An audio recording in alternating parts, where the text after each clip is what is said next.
Hai, jumpa lagi dengan saya Riansyah. Teman-teman, apa kabar? Semoga teman-teman selalu dalam keadaan sehat walafiat. Teman-teman masih ingat nggak tentang berita yang sempat menggemparkan masyarakat Indonesia tentang penculikan anak dan penjualan organ tubuh manusia?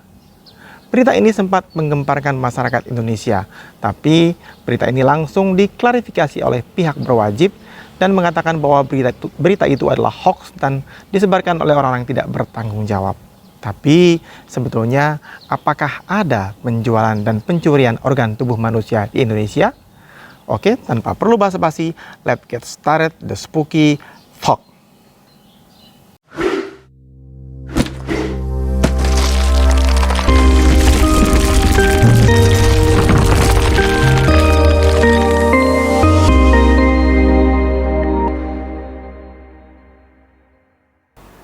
Najarmudin alias Godek, anak berusia 12 tahun ditemukan tewas tergeletak di tengah sawah di Kampung Tanjung, Kecamatan Lengkong, Sukabumi pada Selasa tanggal 25 Desember tahun 2018 dengan kondisi organ tubuhnya yang hilang. Kulit kepala robek, 2 bola matanya hilang dan terdapat luka robek hingga bagian dada mayat terbelah. Tidak hanya itu, lengan kiri korban terputus serta 6 tulang rusuk patah. Sehari sebelumnya, yakni tanggal 24 Desember tahun 2018, Lela Sari, bibi korban, mendengarkan adanya pertengkaran hebat di rumah Godek pada pukul 5.30 waktu Indonesia bagian Barat. Lela Sari mengatakan pertengkaran ini antara Godek dengan kedua orang tuanya. Godek dimarahi oleh ayahnya dan dilempar tempat garam oleh ibunya. Setelah itu, dia langsung diam dan pergi. Pernyataan ini dibenarkan oleh tetangga korban Masito, 43 tahun, yang rumahnya tidak terlalu jauh dari rumah Godek. Masito mengatakan sehari sebelum jasad ditemukan, dia melihat Godek pergi ke arah ladang milik keluarganya sekitar pukul 6 pagi. Siangnya, Godek tidak kunjung pulang ke rumah untuk makan siang, hingga membuat keluarganya khawatir. Sekitar pukul 2 siang, bibi korban melihat ayah tiri korban, Hendra, 40 tahun, pergi menuju ladang. Tapi tak lama kemudian Hendra kembali ke rumah tanpa Godek.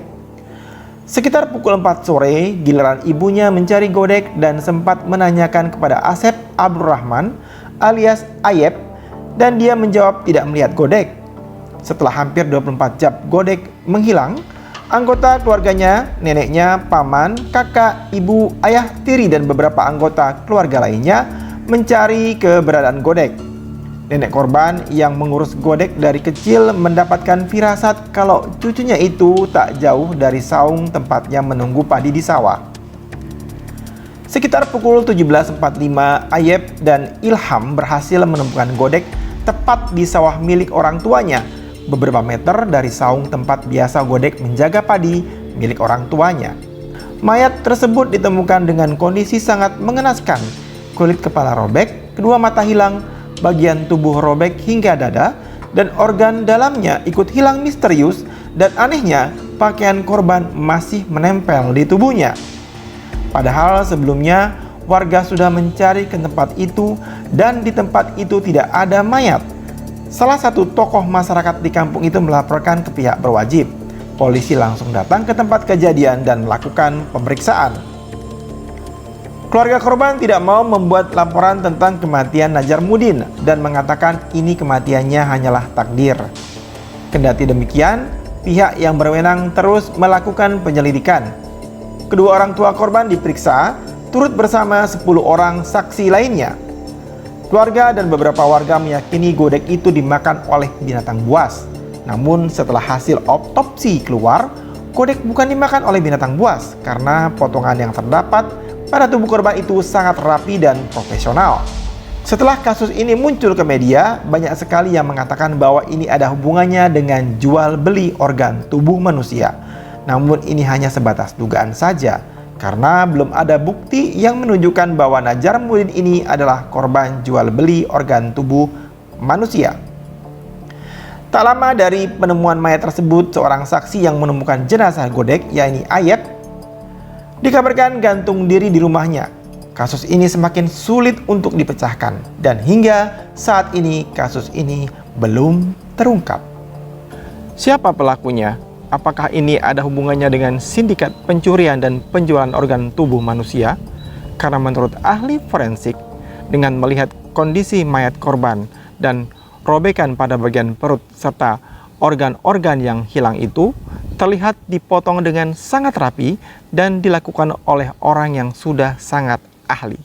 Warga yang meyakini bahwa korban meninggal akibat dimangsa oleh binatang buas malah menimbulkan pertanyaan, apakah sebelum dimangsa korban dilepas dulu pakaiannya kemudian dikenakan kembali? Masuk akalkah? Ditambah di lokasi tempat kejadian, sebelumnya sudah dilakukan pencarian dan korban tidak ditemukan di tempat itu. Walaupun ini belum terbukti ada hubungannya dengan pencurian dan penjualan organ tubuh manusia, tapi banyak sekali orang yang mempercayainya. Korban mungkin saja diculik, dibawa ke suatu tempat, kemudian diambil organ tubuhnya langsung dieksekusi dan dikembalikan ke semula tempat korban diambil. Karena di tempat korban ditemukan sama sekali tidak ada bekas darah. Seorang balita ditemukan tewas dengan kondisi yang mengenaskan. Balita itu namanya Muhammad Yusuf Ghazali, berusia 4 tahun. Saat jenazah ditemukan tidak ada kepalanya, hanya bagian tubuhnya saja.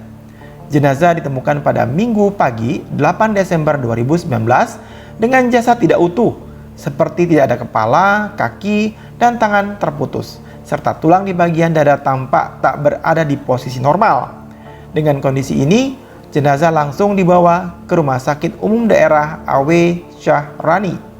Sebelumnya, korban sempat dinyatakan hilang secara misterius sejak 22 November 2019.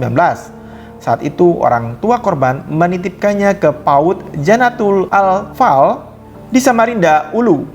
Saat kabar hilangnya Yusuf, keluarga korban langsung mencari keberadaan Yusuf hingga sempat bertanya ke paranormal. Kasus ini langsung menimbulkan banyak sekali spekulasi, mulai dari penculikan, pencurian organ tubuh, dan terseret arus air, karena kebetulan pada saat itu sedang musim hujan. Meski jasad sudah tidak utuh dan sulit untuk dikenali, akan tetapi keluarga korban sangat yakin kalau itu adalah jenazah anak mereka, ditambah pakaian yang masih menempel di jenazah itu adalah pakaian yang terakhir saat korban hilang.